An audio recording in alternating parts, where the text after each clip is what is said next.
Baik, bismillahirrahmanirrahim. Assalamualaikum warahmatullahi wabarakatuh.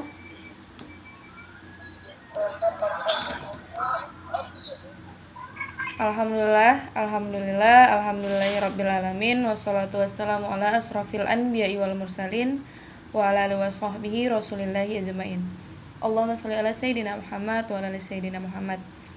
Baik, yang saya hormati Abangda Muhammad Samsul Huda sebagai narasumber obrolan santai pada hari ini, dan yang saya banggakan teman-teman yang berpartisipasi pada hari ini.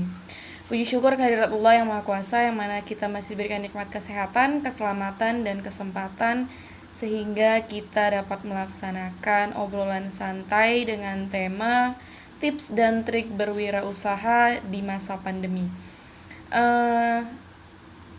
Tak lupa juga sholat berangkaikan salam kita hadiahkan kepada Nabi besar Nabi Muhammad SAW. Kiranya kita mengharapkan syafaatnya di yaumil mahsyar kelak nanti ya. Amin amin ya rabbal alamin.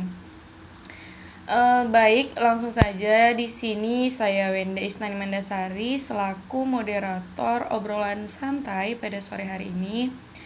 Di sini saya akan membacakan sedikit profil narasumber kita, yaitu yang bernama Muhammad Samsul Huda, alamat Jalan Seser Komplek Villa Mulia Sejahtera, nomor A19.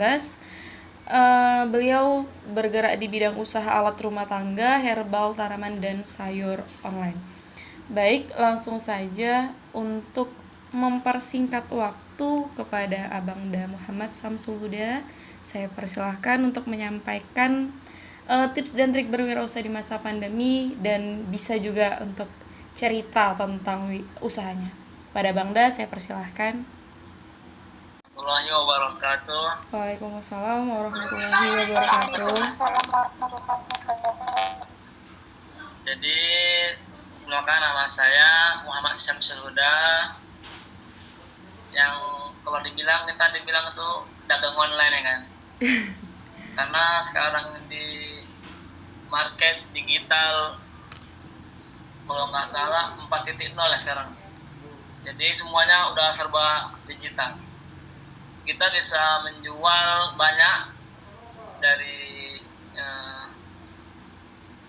alat rumah tangga sampai bermacam-macam. Kita bisa jual dari online. Online-nya dari mana saja? Saat ini kita menjual produk itu dari website sendiri dan juga marketplace dan beberapa online shopping seperti kayak Shopee, Tokopedia, dan Lazada.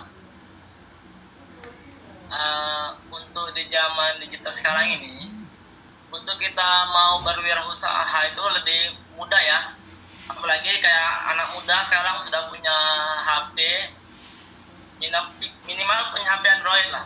Kita punya HP Android, kita udah bisa berjualan apa saja, mempromosikan satu produk agar orang tuh tertarik untuk membelinya. Contohnya seperti apa? Yang pertama, kita harus memberikan foto tuh yang terbaik. Apalagi zaman sekarang banyak orang rata-rata pengen melihat foto tuh secara real time gitu kan.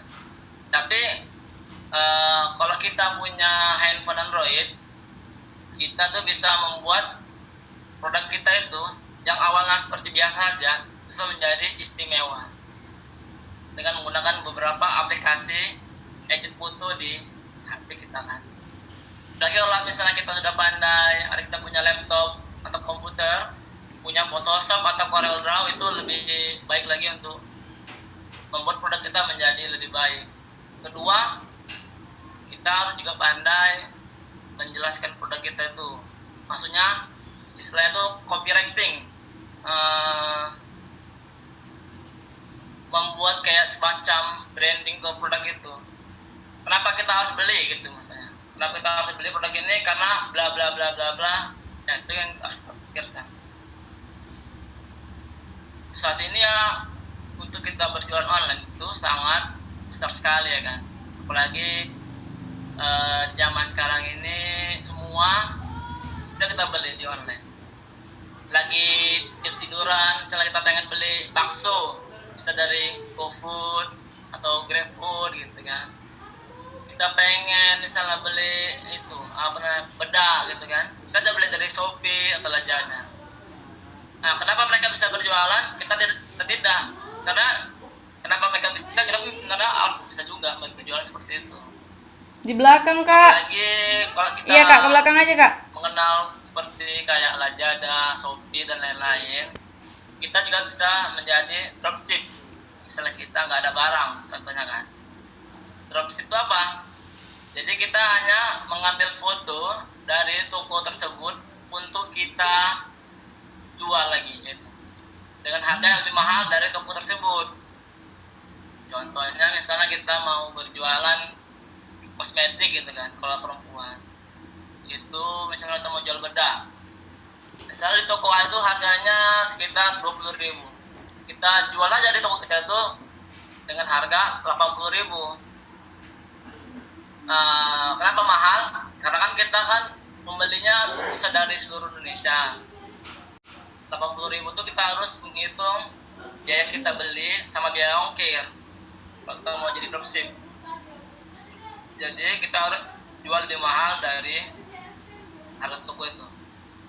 Kemudian kan tadi seperti abang bilang, kalau kita awal-awal memang seperti itu, karena kita butuh yang namanya bisnis kepercayaan. Kita kan misalnya gini lah, misalnya moderator atau si Nisa lah, Nisa berjualan aqua gitu, dia jual aqua, cuman abang nggak kenal si Nisa misalnya, jadi dia macam mana cara dia supaya abang percaya beli ke dia ya, dengan cara tadi tuh yang abang bilang, pertama kita punya produknya, kemudian kita pandai copywriting, artinya memperkenalkan produk kita, dan juga rumah kita, alamat kita, supaya dia makin percaya.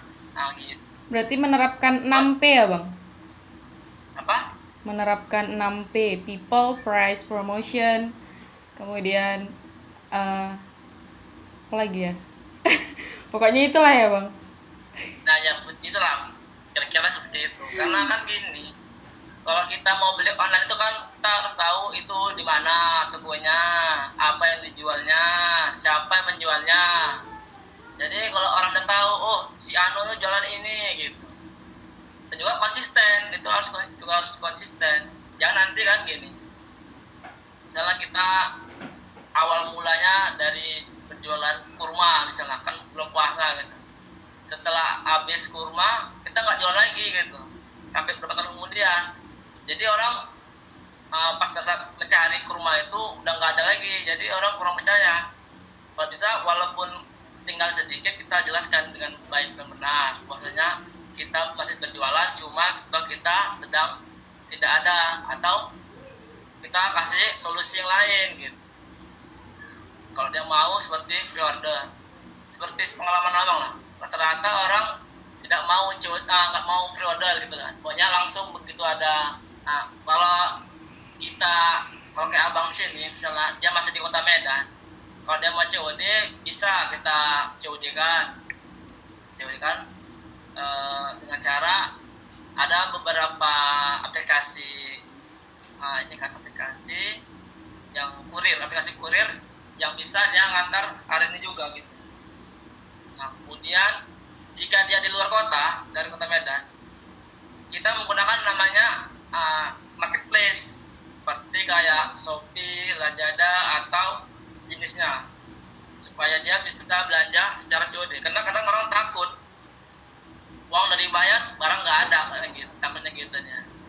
Jadi supaya membuat orang percaya, kita Teman-teman yang mungkin penasaran gitu, ingin bertanya sekitar usaha Abang Daini ataupun seputar tentang tema kita hari ini, kepada teman-teman saya persilahkan. Pada Abang Dahilmi. Ya, saya mau bertanya. Baik, saya persilahkan. Assalamualaikum warahmatullahi wabarakatuh. Waalaikumsalam warahmatullahi Nama wabarakatuh. saya Muhammad Ilmiah dan Nasution. Di sini saya ingin bertanya kepada Abang Da, apa sih kendala yang abang temukan di masa pandemi ini dalam menjalankan usaha, apalagi mengingat banyak daerah-daerah yang harus di lockdown karena virus ini. Apakah itu sangat berpengaruh atau enggak dalam bidang usaha, Bang? Terima kasih. Assalamualaikum warahmatullahi wabarakatuh. Waalaikumsalam warahmatullahi wabarakatuh. Baik Bang, bisa langsung dijawab aja pertanyaan dari Hilmi tadi. Ya, pertanyaannya cukup menarik ya. Untuk ya itulah menariknya berjualan di digital ini. Untuk masalah lockdown, kita sebenarnya tidak terlalu banyak kena dampaknya, cuman hanya saja setelah kita berjualan itu barang yang kita kirim bisa lebih lama dari saat normal. Tapi penjualan gimana? Penjualannya tetap seperti biasa, selalu ada dan tidak terkendala. Hanya saja ya paling konsumen merasa barangnya lambat dikirim, karena pasti itu macam kemarin lah di awal-awal PSBB Jakarta, pengiriman barang itu bisa sampai 1 bulan baru sampai. Tapi yang penting kita harus komunikasi sama konsumen, jangan kita lari ya, jangan takut, karena kalau kita berjualan itu harus bertanggung jawab dengan apa yang kita kerjakan.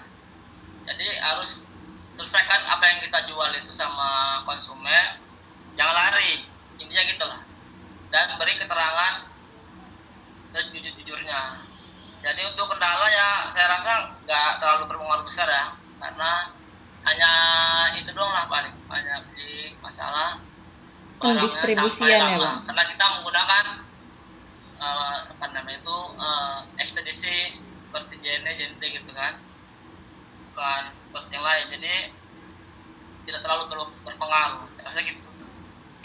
Baik, terima kasih pada Bang Da atas jawabannya. Berarti di sini bisa saya ambil kesimpulan bahwa sebenarnya di masa pandemi ini, terima kasih pada Bang Da atas jawabannya. Berarti di sini bisa saya ambil kesimpulan bahwa sebenarnya di masa pandemi ini yang paling berpengaruh itu di bagian pendistribusiannya ya Bang, karena kan banyak daerah-daerah yang harus di lockdown dan tidak sembarang barang harus masuk gitu kan, bisa masuk ke daerah tersebut gitu ya Bang. Ya, benar. Kepada Hilmi, apa bisa diterima? Mana Hilmi tadi? Dari saya ya Bang, boleh kan nanya? Boleh. Boleh, oke. Jadi pertanyaannya itu gimana sih Bang caranya biar kita itu mempunyai niat yang bulat gitu, kayak nggak takut kita bakal buka usaha, takutnya nanti jadi rugi atau nanti nggak untung. Itu gimana sih Bang kiat utamanya kita selaku orang awam yang ingin membuka usaha gitu?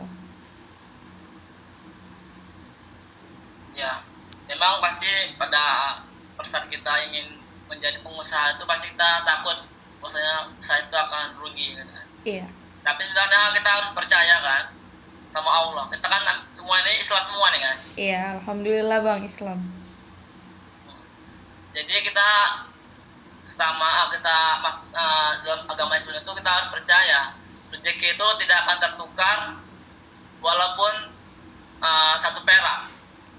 Kalau memang itu sudah rezeki kita, itu tetap akan dapat rezeki kita walaupun prosesnya yang agak lama. Dan juga saat kita mau memulai bisnis online ini biasanya memang lebih lama saat kita mulai awal. Kenapa bisa begitu? Karena kan dari jutaan orang itu kan nggak ada yang tahu kita itu siapa kan gitu, nggak ada yang tahu. Jadi kita kan perlu membangun kepercayaan sama orang-orang untuk mau beli gitu kan. Jadi ya pertama intinya ya jangan takut untuk bisnis, percaya bahwasanya rezeki itu tidak akan tertukar, itu aja. Oh baik. Terima kasih Bang. Jadi gini, kami kan mahasiswa ekonomi Islam gitu kan Bang, mahasiswa ekonomi Islam. Jadi kami itu identik sebagai menjadi seorang pengusaha gitu. Jadi pertanyaan Nija tadi, apa sih motivasi Abang yang membuat Abang itu ingin menjadi seorang pengusaha gitu? Gitu ya Lija?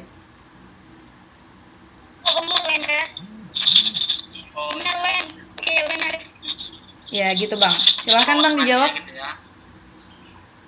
motivasinya ya karena abang pengen ini kan, motivasinya itu adalah dari inilah junjungan kita Nabi besar Muhammad kan. Jadi motivasinya itu terinspirasi dari Nabi kita sendiri ya, Nabi besar Muhammad Rasulullah. Karena kan Rasul itu dulunya seorang pedagang kan, yang dari kecil sudah dilatih untuk berdagang sampai dia tuanya. Karena Rasulullah itu pedagang, kita termotivasi untuk menjadi pedagang. Jadi motivasinya itulah, karena menurut abang itu kalau jadi pengusaha itu kita lah yang mengatur keuangan kita. Gitu. Kita bosnya gitu ya bang, kita bosnya Iya, kita anggotanya juga gitulah ya. Iya betul. Jadi saya kira cukup sekian obrolan kita pada sore hari ini. Lebih dan kurangnya kami mohon maaf ya bang. Maaf udah ngerepoti, udah minta waktunya. Pada teman-teman, saya ucapkan terima kasih karena telah berpartisipasi. Saya akhiri. Assalamualaikum warahmatullahi wabarakatuh.